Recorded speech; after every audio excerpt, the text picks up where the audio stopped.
Hi, everybody. I'm Scott Callan from Ichigo. Thank you very much for joining us today. We'll be reviewing what's right in front of you, the FY23-2 Q3 corporate presentation. I'm joined, as always, by Dan Morisaku, who's a senior member of our finance team and the head of global IR for us. So let's jump into it. Let's go to the first page, summary page, which I think is page 8. So simultaneous with today's earnings announcement, we raised our full-year forecast. We have been guiding you to this. There's been a significant turnaround in the market environment. We continue to have strengths and capabilities across sustainable real estate and sustainable infrastructure more broadly, our clean energy business. And so the market environment is very positive for us to operate in. So we took up our operating profit forecast to 11.9 billion yen for the full year. That's up. And we had shown a range at the beginning of the year, given COVID and all the things that are going wrong in the world. We thought it was prudent to show a range. At this point, we've consolidated down to a single set of numbers for across all of our KPIs.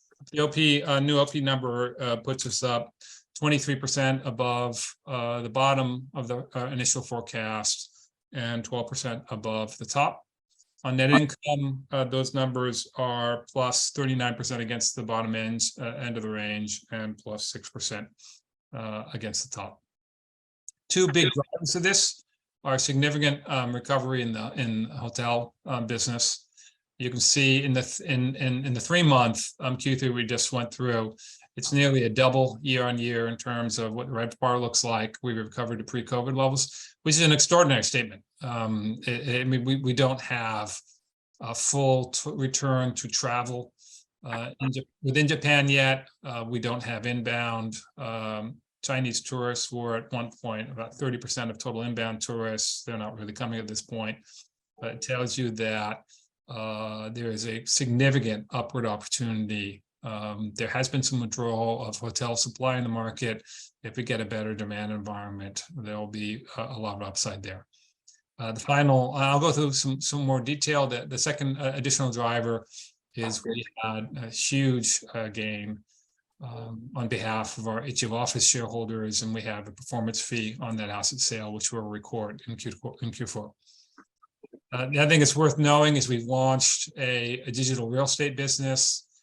Is our first token. It sold out immediately. This is really, we think, a pretty exciting, interesting opportunity for a new customer set. I'll discuss that in some more detail. And cash generation continues to be robust. So we're doing both growth investments. That's primarily in real estate, with a forecast of about 45 billion yen for the year, and we're also doing share buybacks. And we've completed share buybacks year to date at 3x last year's levels. Next page, please. So a lot of this is material that we provide to you on an ongoing basis. We think that's our job. If you want to monitor how we're doing, you need to have both transparency and the ability to compare what existing activity looks like against activity over time. So I'm going to skip through this pretty quickly. As you can see, we have a very durable earnings model. Stock earnings are run at about double our fixed expenses. We don't expect to ever lose money, is the way of putting it. On the right-hand side, it shows what's happening with stock earnings. Not a lot of movement there. Sustainable real estate's down a little bit. Asset management's down a little bit. Clean energy's up a little bit. And that's sort of the point with stock earnings. So they shouldn't move around all that massively. Next page, please. So here are the details of the revision. I pointed to on the earlier slide what it looks like relative to the initial forecast. On a year-on-year basis, we've got OP up 19%. We've got EPS up 42%. Look, it's worth pointing out that these we don't think are the key metrics for us. So it's far better since we're cash driven and we're not accounting driven, to look at all-in operating profit and cash EPS is the best measures of how we're doing. And so there you've got all-in OP up 23% versus last year in our forecast, and cash EPS up 18%. Next page, please. pointed this to a little bit earlier in terms of what the drivers are. Just to give you a little bit more detail on the Ichigo office performance fee, we sold, and it appears in the slide later, but we sold an asset originally bought from GE. If you remember all this, a number of years ago, GE wound down GE Capital. They wanted to have a solid counterparty as part of their exit out of real estate in Japan. We were a counterparty to them. We bought assets as a sponsor. We put some of those assets into Ichigo office. We executed a transaction where we sold out the asset purchase, and I think by memory, by 2015, at 2x. Along the way, we also had these kind of enormous returns. Kind of the magic of Japanese real estate investing, where you fund substantially below your cap rate. But anyway, so there was a very, very large capital gain that we generated on behalf of the Ichigo office shareholders. And it's worth pointing out that our REITs are the only J-REITs without a fixed fee. They're performance fee only REITs. It's structured because it's, we think, the right way to do it. You should not be earning money just because you do things like other J-REITs. We're like, we sold an asset, we deserve a fee for that. We bought an asset, we deserve a fee for that. We think the right way is to create maximum alignment with our shareholders in order to benefit the shareholders of both this company and the shareholders of the REITs. I always thought that other REITs would follow us. It's been years since we introduced this as the first J-REITs to go to no fixed fees and performance only fees, and no one has followed us. I'll show that as some detail on the following pages. The implication of this is when things go poorly, and they did go poorly for us under COVID, we take a hit, as we should in our asset management business, because our shareholders of our asset management vehicles, REITs, are taking a hit. But we've just had a very powerful transaction, and we're going to benefit on behalf of the Ichigo office shareholders. We're going to benefit from that due to the performance fee. Next page. This is a little bit topic on ongoing disclosure. We as you know, we've moved assets into the fixed asset category to take advantages of the depreciation shield. It means that we pay less in taxes and we generate more cash. It dampens our accounting earnings. It also moves core earnings out of our sustainable real estate business, out of the OP line into the net income line. And just to give some clarity on what's actually happening in the SRE business, we have an all-in OP number that puts those transactions back there. Next page. So these are kind of spectacularly large numbers on a year-on-year basis. You can see, and that's in part because we do have particularly our value add activity in the sustainable real estate business will move around from quarter to quarter. And so last year we were pretty light through Q3 and had a very big Q4. This year we've done kind of almost all of the business we expect in terms of very big capital gains through Q3. So the numbers look very, very big. I think more realistic appraisal how we're doing is kind of, as I pointed out earlier, kind of up 20% year on year. Next page. Turn to segment details, you can see on the far left, asset management is down a little bit. That's a much smaller REIT of ours is the hotel REIT, which is doing very, very well compared to what it was. Ichigo office, however, is down a little bit. We sold an asset last year, again at a strong profit for the office REIT shareholders. That's one of the kind of drivers of what we do that's differentiating for us in the REIT asset management business. We're not sitting on assets because we're in asset management based assets under management, AUM based performance fees, AUM based non-performance fees. We earn only performance fees. So if there's an asset that is valuable, we think that we can sell it at a high price, reinvest the money, and generate higher growth and earnings for our shareholders. We do that. So we did sell an asset last year, pushed down our assets under management. So we had a drop off in some of the NOI that we have participation in. And also the first half of this year had a relatively weak occupancy, which is now recovered. So anyway, going forward, we expect the office REIT to go up, but there's a small hit to it this year. Sustainable real estate is up very substantially year on year. Clean energy is kind of flat. I mean, there's a little bit of weather moving around, but -2%, but it's affected a little kind of flat year on year. Next page, please. Turning to stock plus flow earnings, I already touched on that, so we'll just run forward. Next page, please. Here you can see what our stock earnings look like, and they are relatively stable. But I would point out that so we define our asset management earnings, the ones that are kind of linked to NOI as being stock, and the ones that are linked to capital gains activities being flow. You can actually see the drop off between where we were, and this is the blue numbers, right? Between where we were in FY 2022 I'm sorry, starting with FY 2022, so the fiscal year 20, we had 2 billion yen of stock earnings that dropped to 18, so about 10%. There were some COVID impacts. And so we had some recovery in 2022, but we do take an impact from movements and what's happening in us with our REITs, and again, as we think we should. Next page, please. We have lots of embedded forward earnings. And this is what third-party appraisal value tells you is on the balance sheet. So you got a balance sheet of about 100 billion yen, and the third-party appraisers, in terms of net assets, the appraisers say there's another kind of 65 billion yen on top of that. And if you turn to the next page, please.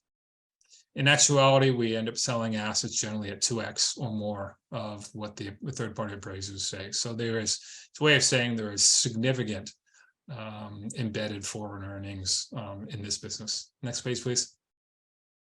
And economic, we focus on economic operating cash flow, and that almost always exceeds net income. It's again, we're not accounting profit driven, we are economic profit driven.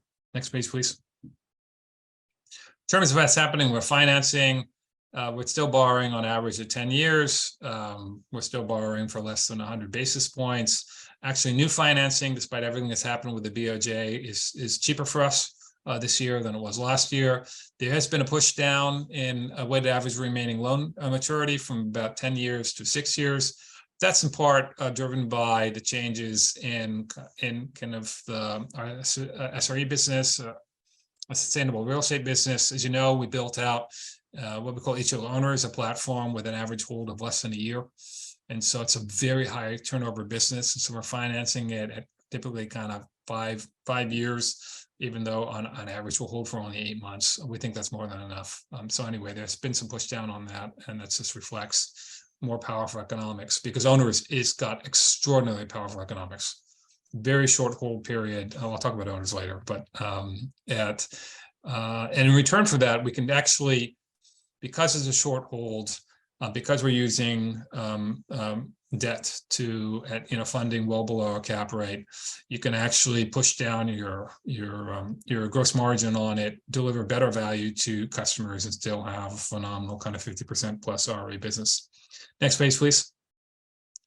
We're doing a lot, as we always have, because we think it's right, in ESG and sustainability. At this point, about a quarter of our loan book is ESG linked loans. Next page, please. We are climate positive. We both have significant, as you know, in a clean energy business, renewable, non-CO2 generating clean power production, and we're also pushing down our CO2 emissions. Next page, please. RE100 is a measurement of turning all of our, so we produce all this renewable power. We also are converting our assets to renewable power. We're about 60% of the way there. We expect to get to 100% by 2025. Next page, please. I'm saying next page, please, a lot. It feels like that, because we're going quickly. CDP is another set of activities around assessing and monitoring and improving our activities. We recognized as what's called leadership level at the CDP with an A- score in both climate change and water security. Next page, please. Turning to what's going on in each of these businesses, we continue to be a selective in acquisitions and sales. That's been true forever, and will continue to be true forever. This year, we are net sellers. If you look down towards the bottom of the page, you can see that most of our activity is in Owners. We bought about 26 billion yen worth of assets. We sold 22 billion yen. So Owners is a super prime, brand new Tokyo residential real estate business. Very, very liquid, and we're very good at it, if I'm allowed to put it that way. And with very powerful economics. We're generally earning a gross margin of something above 10 to 15% on that. We're actually outperforming that this year. You can see our gross margin against sales price is 22%. That's across all of our activity, and 29% against a book value. The other thing that's worth pointing out is Owners continues to build out its customer base and the kinds of products that it offers. We started small lot investment products. We started a new digital real estate business we'll touch on later. So it continues to expand kind of the diversification and in that sense, the durability of its client base and its earnings base. Next page, please.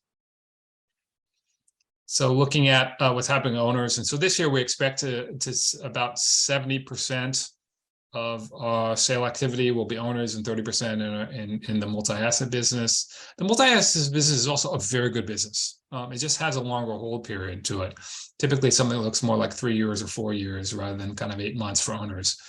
And so it has therefore a much higher gross margin to it. You need to have the higher gross margin to justify the longer hold. We do try to understand the mathematics of IRR. But the additional advantage of Owners is just very short hold for very liquid assets. It's risk reducing as a business. So it continues to be a strategic priority to grow Owners. You can see on the page, the growth and activity since we started the business 5 years ago, and this will continue. Next page, please. A new business we started just in the last couple months. Is digital real estate, and if I can put it this way, this is a full faith and credit business. There's a lot of things that have gone wrong in digital assets across the world because they're about kind of believing that something magic is going to happen with these cyber assets. And when I say full faith and credit, I mean these are backed by real assets. So we had 3 very high quality central Tokyo residential assets, asset managed by Ichigo, and we try to be the best in not just in Japan, best in the world what we do. And so what's interesting about this business is one kind of this whole kind of chaos that's happening with Bitcoin and other digital assets did not affect us at all. Because this is a very different asset class. These are secured by real physical assets that have real value, that have real NOI attached to them, and real liquidity and real demand. But the other thing that was interesting to us about it is we're active in private equity funds, we're active in listed REITs. We found that this business has taken us into a very different kind of client and customer class. So unsurprisingly, so our REIT shareholders tend to be older, 50s and 60s, and the real estate security tokens that the first one we launched skews very young, primarily 30-year-olds and 40-year-olds, more men. And so, I mean, we literally sold out the first one immediately. And so we think it's exciting, which is a way of saying, using digital technology in a sensible way to offer kind of in a super ease of transaction, low cost, real assets. It's a mechanism to deliver kind of value. We think is very powerful. And so, we would hope and we would expect to build out this business and grow it to an element of our core asset management business. Again, it is very complementary to what we're already doing. We're finding a different set of customers. The assets that we're providing have, very strong NOI. We think this is a very good, these are good assets. This will help those investors grow assets and take care of their retirement needs in a fully appropriate way. So this is not wild speculation. This is real asset investing using kind of digital technology to get that done.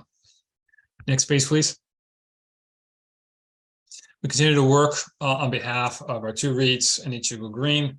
It is our expectation, and we've been building a pipeline of assets for both office and hotel, that at some point these companies will be able to go into the market and raise new capital to grow themselves. Arguably they're both under scale at this point.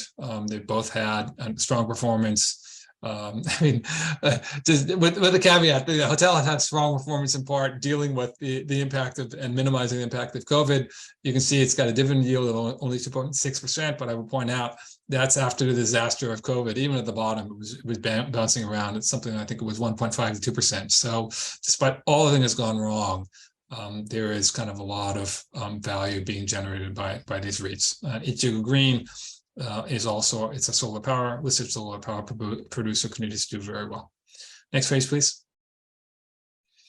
I pointed out that we've done some sales. I'd also point out that we've done acquisitions also at Ichigo Office. So this is not a passive structure where you try to J-REIT classic, you try to grow AUM because you make money on the AUM and you never sell an asset. This is an actively managed, just like we do on balance sheet. We're constantly marking the market, the assets that we own, where we value them relative where they're able to be sold in the market. We think something is reached, a very high price, we will sell it. And recycle the capital and buy other assets. So in the last year, we've acquired two assets that we think we can add value add upside to, and we've monetized some value growth via asset sales. Next page, please. Clean energy has scaled up. And rapidly is an interesting adverb at this point. Going forward, this is all kind of feed and tariff assets, super secure. You get a guaranteed purchasing contract for 20 years, backed, by high credit EPCOs and the Japanese government. Going forward, we expect to be moving into the non-FIT business. You can see we've got about 145 megawatts of operating plants. We have some plans to enter. We will do more in solar. We'll do more, a little bit more in FIT solar, a little bit more in FIT wind power. We'll do something in biomass again within the FIT. Probably the biggest growth is going to come out of non-FIT. So in other words, not relying upon these guaranteed contracts with the government, kind of under the government legislative structure, but instead doing long-term contracts with just a huge amount of demand out there for companies that want to switch out of fossil fuel-based energy to renewable and clean energy. Our current pipeline for the solar non-FIT business that again we expect to structure with long-term contracts that have very similar economics to our FIT business it's a pretty broad range at this point, but it looks like to be something between 50 and 200 megawatts. Next page, please. We continue to deploy capital in ways that we think will add value for our shareholders. We think the shares are cheap. We think they're very, very cheap on the basis of our visibility with the continuing strength of the business and the opportunities that we see in the market kind of rebound. Just to be very, very clear, COVID was crushing for us. About a quarter of our assets in hotels that went from a very valuable and earnings generating business to a very terrible earnings non-profitable business. So the rebound that's happened in hotels is significant, and we continue to do a lot of things across the board, as I've touched on some of them, to drive earnings growth. Next page, please. I'd also point out that we have a J-League shareholder program. We've had it for a number of years. In many ways, it is a first for Japan in the way we've run it. We try to do everything we can for our shareholders, and to be very, very specific, when you're a sponsor of the J-League, which we are, you get all these free tickets and goodies and things like that. Generally, the sponsor companies take them and give it to like executives, and we don't do that. We believe we work and belong to our shareholders. Anything that comes in the door for us, including from being a sponsor of the J League, belongs to our shareholders. And so we have this innovative program where we give away all the tickets and uniforms and all sorts of things, and things like special holiday gifts, because we think we should, to our shareholders. We exist to serve, shareholders, customers in the world, and that's important to us. Those are my prepared remarks. So at this point, I will turn to questions. And Greg, thank you so much. You are welcome to step in. Let's see. Can someone demute you? Do I do that? My apologies. Who does that? Hi, can you hear me? Oh, Greg, we can hear you. We see your picture too. Okay, great. Thanks for joining. Yeah, thank you, Scott. So I have two questions, please. The first one is regarding page 32 on the mega solar. So interestingly, you mentioned, you want to expand into non-FIT. Can I just confirm what kind of target pipeline would you have in terms of megawatts? Would you be targeting the secondary market or just the primary market, kind of greenfield? And also, I was wondering, I thought the power company at this stage still had the option to refuse renewable energy sources. They didn't have to accept it, even if it was cheaper compared to their own source. So how do you plan to make sure that the electricity generated is being used? Because I think you do have to go to the Danyoku companies. So that was kind of my first question. So thanks, Greg. So we expect this to be 50 to 200. Right now we have about 50 to 200 megawatt pipeline. And when I say pipeline, that's a big range. I get that, because we just started this. We're in conversations with a lot of folks on it. We think we'll do at least 50 megawatts in it, and we could do as much as 200. We expect this to be primary. We're happy to buy stuff on a secondary basis. We never found really great economics from that. And we're good. We're good at, all these assets we have, in almost entirely, probably it's 95%, maybe it's 98% of our assets we developed ourselves. And so we're fully capable of doing the development. We're one of the largest independent solar power producers in Japan. And we expect to do, some of it could go to EPCOs, you're right. We're certainly not going to force us on them. We expect to do direct transactions with companies. And the background to that is, Japan, as you know, has a very, very significant electronics and industrial base with an export component to it, particularly electronics and the component makers. And they have a very, very strong need. And I would include auto manufacturers and auto suppliers also, to try to decarbonize their production systems. Part of that is directly linked to final consumer demand. The really big tech companies globally wants to cut off fossil fuels and move to renewable energy, and suppliers who are using renewable energy. Part of this is trying to de-risk kind of future government mandates about kind of using kind of dirty fossil fuels that are destroying the planet. And so we see significant amount of direct demand from final electricity consumers. I see. That's interesting. So in that point of view, for corporate users and manufacturers, you will place the facilities. You will use their facilities on site and provide directly to them from basically their roof and stuff? No, we expect to have independent plants. So, this business has always been for us. As I say, I've been saying for years, when people come to us and say, hey, can we do new development? And it's always, it's true for both real estate and a clean energy business. Sure, you can do new development. You're just not allowed to take development risk. It was a way of saying almost everything we've done in the history of the firm, certainly the history of the firm since I joined it, which was in 2008, is we de-risk new development. So, our solar power plants have always, and wind power plants have been put up with a customer in hand and a contract in hand. When we do new development, for example, like logistics facility, we sign a contract with the tenant before we put up the warehouse, et cetera. We'll do the same thing with this. We'll make sure we have contracts in hand from buyers, and then we'll put the plan up. Okay, great, thank you. And my second question was, regarding the value add business. I mean, generally speaking, whether it's your, Ichigo owners or the main business, I guess a bit less maybe for Ichigo owners, but with rates kind of starting to go up, one could expect that the velocity of transaction could be at risk of coming down a little bit. I mean, how are you guys looking at that? Are you worried, or will you be using more of the REITs when that happens to try and grow AUM? I know you mentioned you're not taking fees and you want to focus on adding value, but that could still provide kind of a captive customers. Basically, how are you guys thinking about velocity going into next year? Could someone put up the slide that shows our buy and sell activity? The one that selective on acquisitions and sales. Sorry, I'm not sure who's controlling the screen. Thank you. So look, Greg, we actually increasing the velocity of activity across the firm.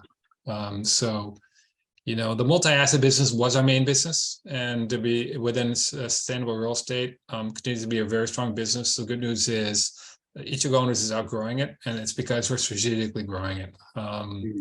So it's very substantially de-risks us from kind of changes in the environment, because we literally, have a whole period of about 8 months, and so you can push stuff out the door really fast. It's a worthy question as to kind of.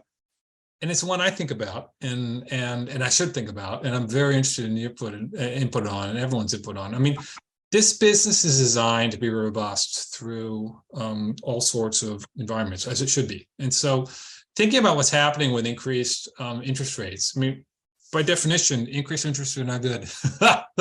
So we have to understand it's a negative. And having said that, I mean, a couple thoughts. One is that rates have gone up basically 25 basis points for the 10-year JGB, and there's been a huge repricing in the market, and it's not quite clear, and it's a repricing that kind of suggests that rates are going to move 100 150 or something like that, and it's not quite clear that's the case. And it's even okay, if they move that much, we'll deal with that. I mean, rates were that much higher kind of 10 years ago, so we can go back to the world, and it's so I point out that it's not clear. The market is priced in something very, very dramatic. Okay, but anyway, rates going up or bad. So let's agree to that. On the other hand, the reason why rates are going up is because there's inflation, and what that implies is the value, and it's definitely the case, the value of the assets that we own has gone up. And so one of the things about our business is always had a built-in hedge, which is the value of the assets go up, and that's a good thing.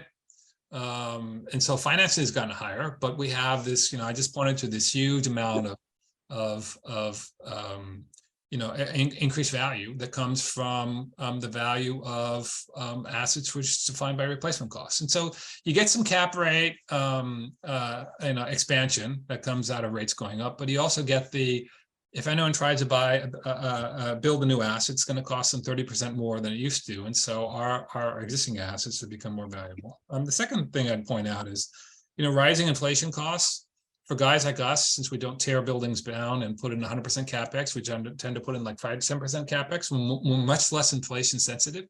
So where I'm going is this increase in real estate inflation, which links to higher rates, in two ways is very supportive of us. And the final point I would make is, the thing about it's been very hard for us to buy assets. And so, we're happy to, on the other hand, we're also happy to take a hit on our book of existing real estate, where we actually lose some of our unrealized gains. And so we've got losses compared to where we were.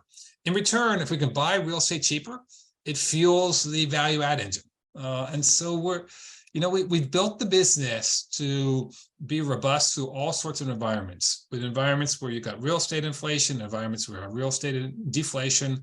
Again, there's effectively a built-in hedge into it. So just to go back to kind of where we were, And there could be some decrease in market velocity, and I'm with you. I think we should probably use that as the base case because we're kind of very quickly increasing the velocity of our business by shifting towards a model that's more Ichigo owners, and to be kind of specific about it, we expect to do more on asset management.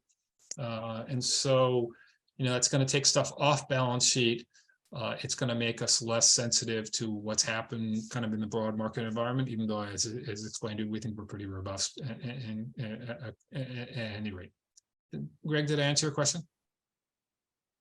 Yes, no, absolutely. No, that's kind of, I guess, along the line of what I was thinking. I think it makes a lot of sense to have Ichigo owner kind of expand and then, yes, move things, scale more in the asset management business via the REIT. But I think you bring a good point about, the replacement costs, because you don't have to develop assets. I think that's definitely a plus in the inflationary environment. Okay, thank you. It is, and that's why kind of, what we own has gotten more valuable. Yeah, so thank you. I'm with you. Just the math of compounding is slightly different, but just to kind of make it slightly easier, would you rather earn 30% on a 3-year hold or 10% on a 1-year hold? It should be the 1-year hold, because those two are not equivalent. One of them exposes you to much less risk about the world changing. And so by increasing our turnover, we think we are both increasing our profitability and pushing risk down in the business. And that's a very powerful combination. Okay, great. Thank you, Scott. Thank you. Happy to take the next question or comment from anybody. Richard.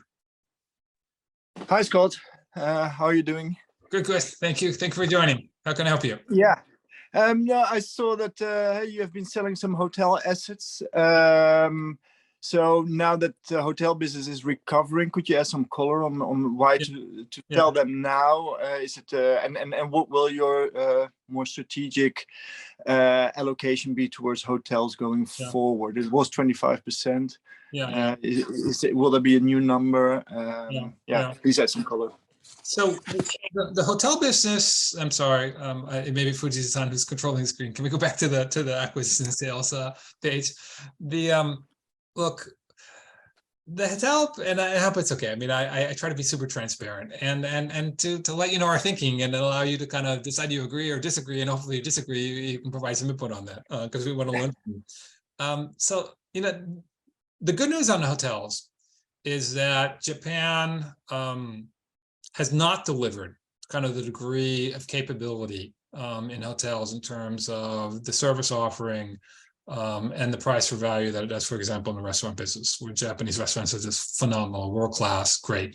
And that's just kind of, high end. This is world-class, great. And hotels are not necessarily. So and the harder asset to operate. And so we thought there was a big opportunity, and we continue to believe that there's a big opportunity to do well in hotels for customers, and therefore do well as an owner and operator.